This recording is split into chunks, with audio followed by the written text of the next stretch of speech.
You won't believe what we just had to edit because I could not get the most basic facts straight.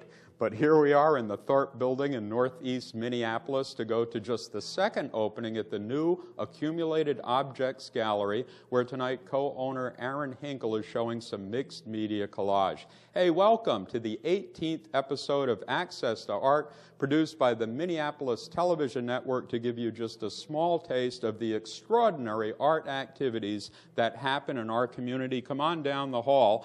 I want to tell you that we are on Tuesday nights on MTN Channel 17. Watch us, please, and we'll keep an eye on you. Come on.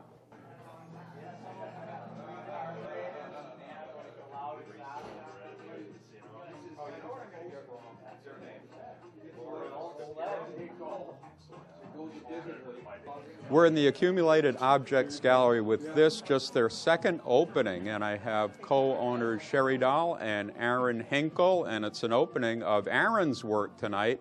But I want to just first ask, why on earth in these trying economic times would anyone open an art gallery?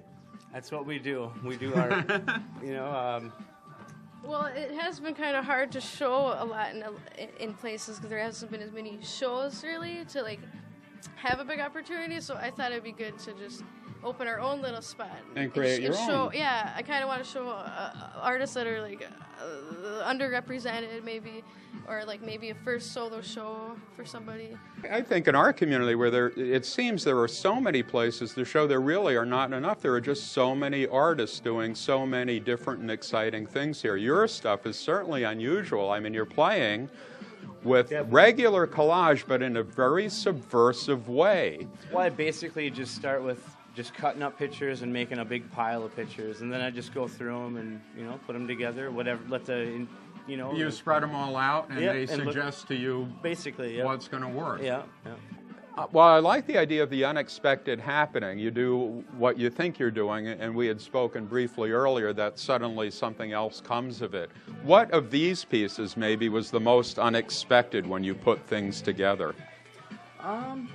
This one was really unexpected. I don't know. I just didn't really like it at all. But then I made this, and it just fell together. I don't know. That was sitting right next to it, and I was like, oh, it's perfect. And did you paint on the wood after deciding to use the rubber bands? No, I painted first. Yeah. And then the rubber bands conveniently add. Yeah, well, that's just great.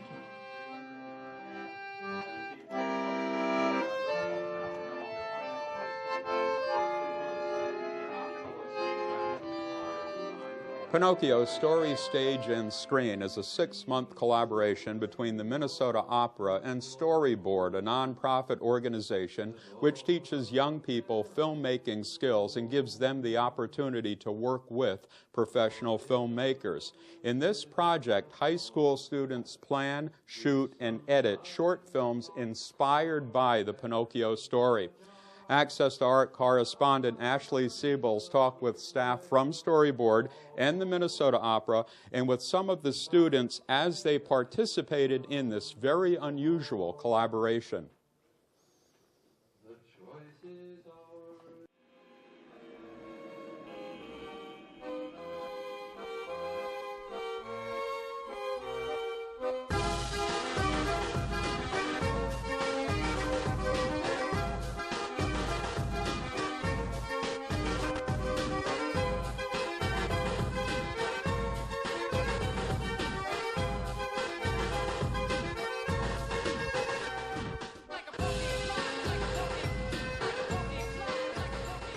Storyboard is a nonprofit organization that provides educational and mentoring opportunities for filmmaking students. So our goal in the Twin Cities is to pair young filmmakers with local professionals so that these students can learn from people who are actually working and making a living in the field. There's two problems with this scene is the fact that they're not walking. So that no matter how you cut Last year we did a number of different workshops, from screenwriting to working with actors and having the student scripts read out loud. And then this year it's been such a privilege to work with the Minnesota Opera.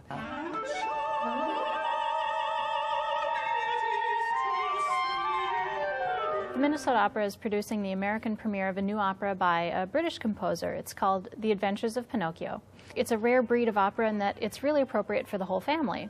So when we started thinking about how to build some excitement and awareness about the opera in the community, we thought, well, what about looking at how kids would tell this story now? What makes it relevant to today? And I approached Ann Sorensen with the Storyboard. We looked at what they were doing, which was exactly what we wanted to accomplish but had no background in doing. So kids were brought together via Storyboard and given the opportunity to tell the story of Pinocchio in a short film of their own. I'm like Pinocchio, a wooden doll who wishes to become a human. I'm a Pinocchio girl. Every month we've done one workshop with the goal of getting a student's idea of adapting Pinocchio to the screen. So we met with a local director of photography and talked about that with them. And then we met with a production designer and that whole idea of a creative look. How do you get the creative look that's in your head on the screen? And then we had a fabulous workshop out at a post-production house in Eden Prairie, HDMG. And then our final event is a screening at the Parkway where these students are able to screen their work on a big screen in front of an audience. Right now the title is Where the Story Begins, but that may change, but I'm doing from the first chapter of Pinocchio, and that is where Geppetto is kind of grieving that he doesn't have a son and that pain with that, and then he finds a box that has been given to him by a friend that is a laughing piece of wood.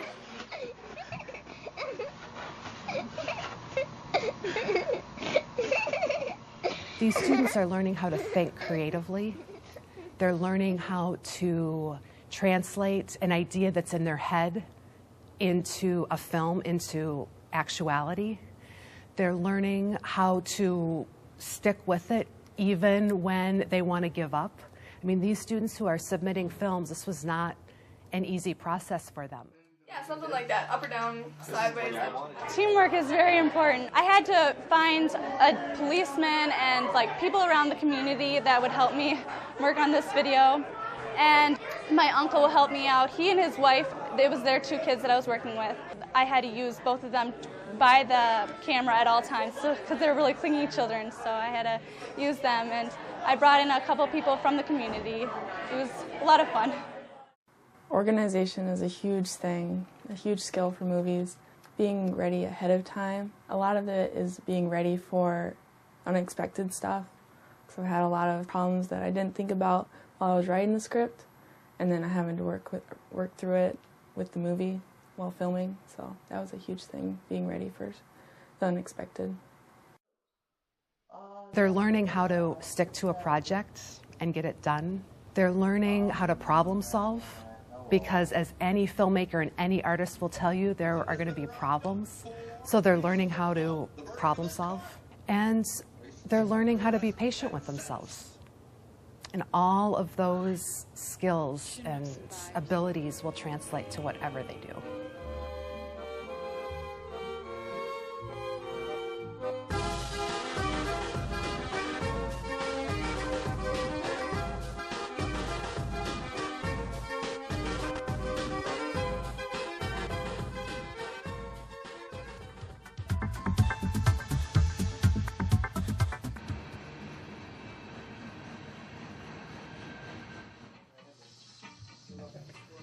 Sherry, I know that you're an advocate for everything that's happening in the Thorpe building and fellow artists and camaraderie and all that stuff. And look, you get your paintings in the hallway. Is that included in the rent? Yeah, These are quite remarkable. You see, Sherry does have some stuff on display, just not in the gallery proper. And in coming in, they seem, because of my angle, to be cubistic, and I don't know if that's it's me and my bad eyesight or intentional. Well, yeah, it is intentional to keep it really simple. I want it to be like big blocks of color, like simple, bright chunks of color, so it almost is like big cubes, like flat. I want it to be like a balance between flat and dimension, you know. How long does it take you to get one of these done? Well, they can take a few weeks, and I might work on it like a few hours a day.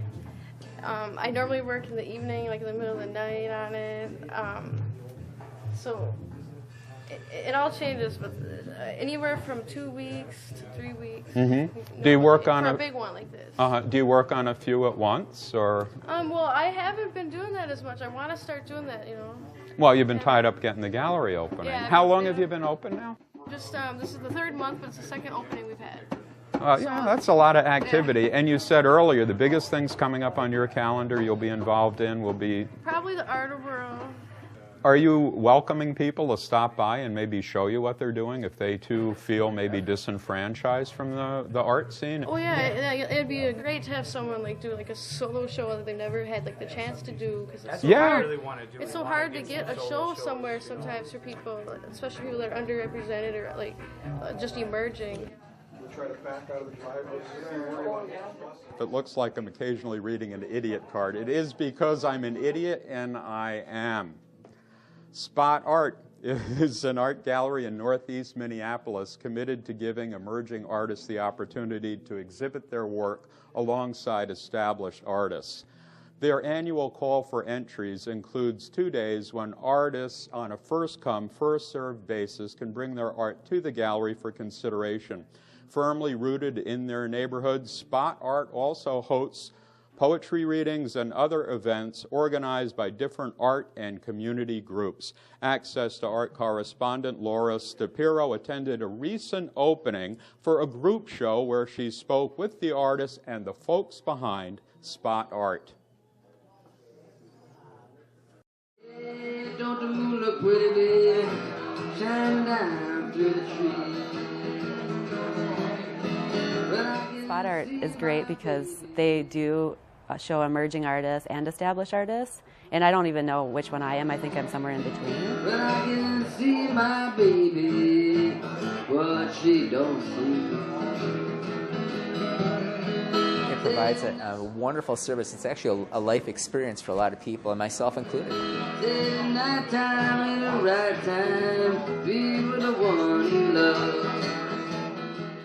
They seem they're always looking for new people. I think that's the thing. They're always looking for local artists. They're always looking for just something a little bit different. Scotty Johnson, owner of Spot Art, will bring them in and have the experience of having an opening. We invite like 6 to 7 artists every 2 months, and we try to like balance it out where half of them are artists who are just emerging, have never shown before, and give them that opportunity. I'm really drawn towards printmaking. I like the process. I'm a big fan of recycled art. Reusing materials that other people have gotten rid of. I like to frequent the alleyways, and that kind of, helps to propel my work a little bit because I find other people's stuff, and I can use their stuff in my work. Gestural kind of work, textured kind of work, a lot of collage, thrown away materials. I would paint them and take an impression of them. So I've got these printmaking, painting things. We have an aesthetic, we have a thing that we're looking for. We want to mix it up with the media, we want to have different media, we want to have different people, we want to have a diverse show. The gallery and the setup is a piece of art, taking all of these elements together and putting them in a composition. It's my favorite galleries, just to go and hang out, and even if I'm not showing. They have regular shows. They do it every 2 months. Every show we have artists like, I'm an artist and I do this, and we're like, come show us your work. Come back, Daddy, honey, please don't. Tonight is actually the world premiere of my signs pictures. My exhibition has to do with funny signs that I've seen over the years. I've taken pictures of them. I'm really interested to see how they go over, if there's a conversation that happens, how people respond to it. It's kind of an off-the-wall sense of humor that I use, and tonight will be a very revealing night to see if this is something that has a chance to take off or not. When the night time is the right time, be with the one you love. I love to show my work because it's kind of the means to an end. My camo pieces, all of these are on cedar wood. And then I use layers of acrylic resin. In between the layers, you can see some shadowing of the acrylic paint in the layers of the camo. I really want to display kind of a sense of survival. I've been working, on and off full-time jobs here and there, 9-to-5s and cubicle work, to be able to do this full-time. And now that I'm doing it, I just love it.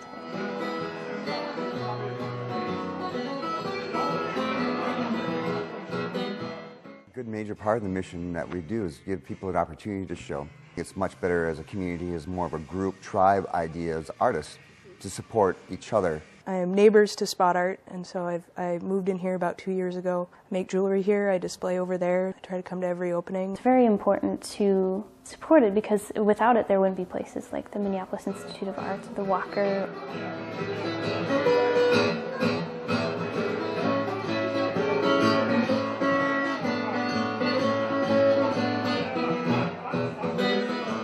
For the last 15 years I've been doing sort of a comic-y graphic style painting. I worked as a graphic designer for a while. That's probably where that comes from.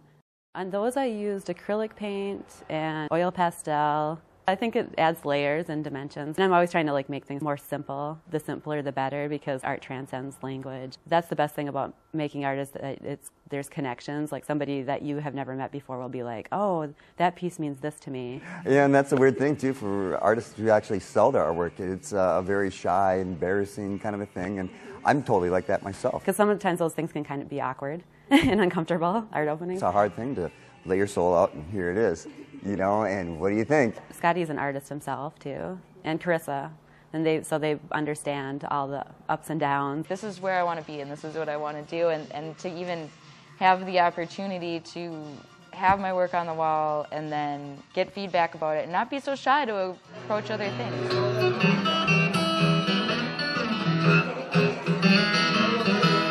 When I go to an art opening there, it's always been just a really fun, family sort of environment. He's always got great work in there. It's always fun to go there for the openings. There are always different people and always great music. I really enjoyed showing at the Spot. I hope to show there again at some other point. They're all new people, and so this is sometimes their first show, and they'll come at it with just a lot of energy, and so that comes through in the openings and that comes through in the shows. And they do amazing work. They do great things. You sit down in those comfy black chairs and listen to music, listen to Lonesome Dan or something, and it's just been a great time. And I always end up staying till the very end. Support local art. Yeah, support local art. Support local art.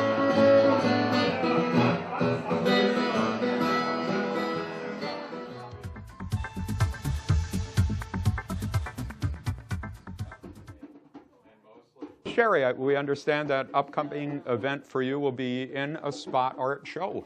Yeah, I'll be in the Art World. I'll be at the Art World at the Spot Art. It will be one of your paintings? Yeah, I'm going to have probably a few paintings there. I might have at least 5 there, I'm thinking. And it's the second time I've shown there, so it'll be pretty fun. So you're appearing in multiple locations very quickly. Like you come to town from... Yeah, so far I'm just trying to do mostly the local galleries. Sure. So I want to support the local art, and that's kind of what they're all about too. Yeah. So, I just think it's important to stay within here for a while, try to get there's a lot of great artists. known around here a little bit first. Yeah, well, it's critically important, and we look forward to seeing you at Art World. Every night of the week, somewhere in not just Minneapolis and St. Paul and Minnesota or anywhere around the United States, but all around the world, there's an open mic going on where artists and poets and people who do soliloquies, we had an opera girl and a juggler, by the way, sign up to get up in front of a crowd and try out new material or perform for the very first time. One of the longest running open mics in Minneapolis is at Anodyne Coffee Shop in South Minneapolis, where I began an open mic 10 years ago. I jumped ship about, 2 years ago, and since then, the very talented and comforting Troy Russell has been hosting the open mic there. Access to art correspondent Beth Peloff went to Anodyne recently, got hyper-caffeinated, and spent the evening speaking with Troy and some of the performers.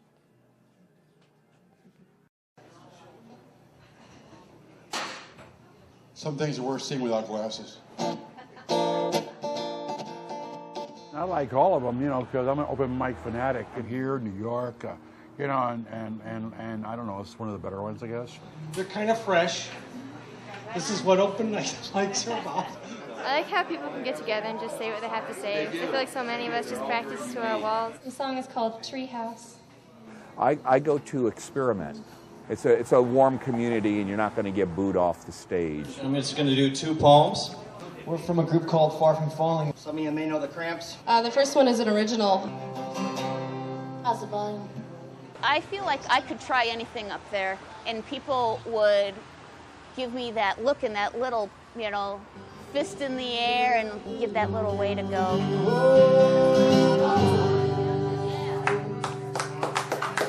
Welcome to the Anodyne Open Stage Show. I'm your host, Troy Russell. We grew up in this neighborhood, we're just blocks away. This was always kind of a hub that we would love to come to. My parents used to play here monthly. Yep. And it's just, I don't know, it's a really fun place. We live in the same space. Can we choose and live together? Anyone who gets up there and does anything at any performance level gets the same level of attention and response from the audience. I let my best companion drive me right into the canyon. It ain't nobody's business if I do. I think Troy, as the host, is a big part of that dynamic. The room follows suit in how he just warmly welcomes and affirms every performer. Something I ain't had before. Jump into bed, pull the covers on tight. You pray to the Lord that the bees won't bite. Well, he's organized, but he's not so organized that it makes you feel awkward. So I like how he runs it. He makes you feel really comfortable when you're playing. He'll set up the microphones and whatnot. I like his songs too. I like his style. Well, honey, let me salty dog. He always seems to be really accommodating to new musicians, and he's always welcoming of people coming back. Even though we're probably the youngest act that continually comes back. I'm 15 and Kyle's 17, and he just doesn't treat us like we're just kids who play music. Yeah, he treats us like everyone else. as serious musicians. What can I do? You love me more than I was used to. The first time I came here, I just came and listened. And then the next time I got up a little more courage and, okay, I'll try it once. And I've kind of always come back after that. You say you're going back to New York City.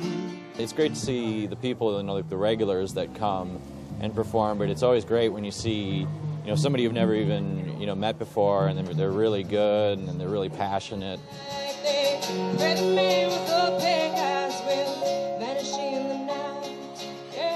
It's like there's a whole new set of people here. I don't recognize anyone from like the old days. So there's lots of up-and-coming talent in this town. With your sharp-shooter words that go digging in. I moved to Minneapolis in 2001 and had not played out at all. And this was actually the first open mic I played at. I came down here pretty regularly for a couple of years and then started having my own gigs. Open mics allow artists to get some experience performing, and that stage experience is absolutely important to becoming professional for those individuals that want to become professional. Someone born without a covering. Of course, open mic is also open to those individuals that just want to have fun playing music and don't want to have bigger expectations. Always wanted to be with you. I'm a hardware engineer. This is my hobby, making music. It's my escape, maybe. Not escape, but it's just it's another track in my life. Anybody that gets an opportunity to share it with others, I just love that. And I find the people that I meet here are all just wonderful.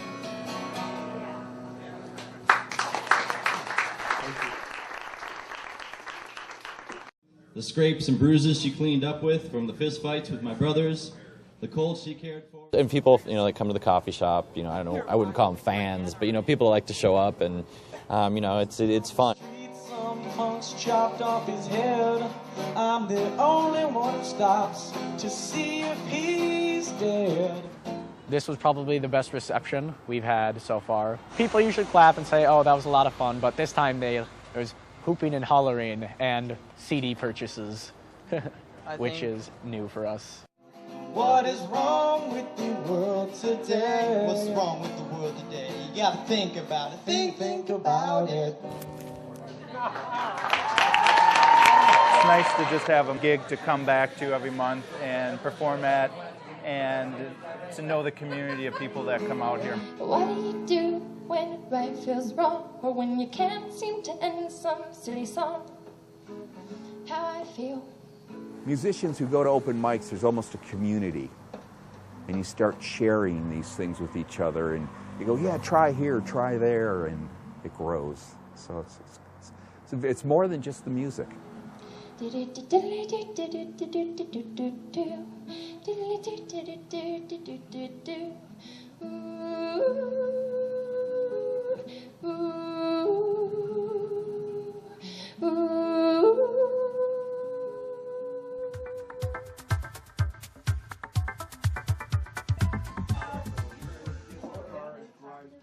Well, thus ends another episode of Access to Art. Thanks for watching. Be sure to visit the Accumulated Objects Gallery, all the other artists in the Thorpe Building. Go to the art world, go to a museum, go to a concert, go to Music in the Park.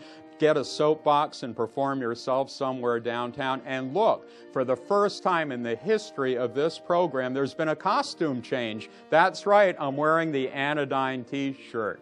Thanks a lot for watching, and we'll see you next episode, Tuesday nights, Channel 17.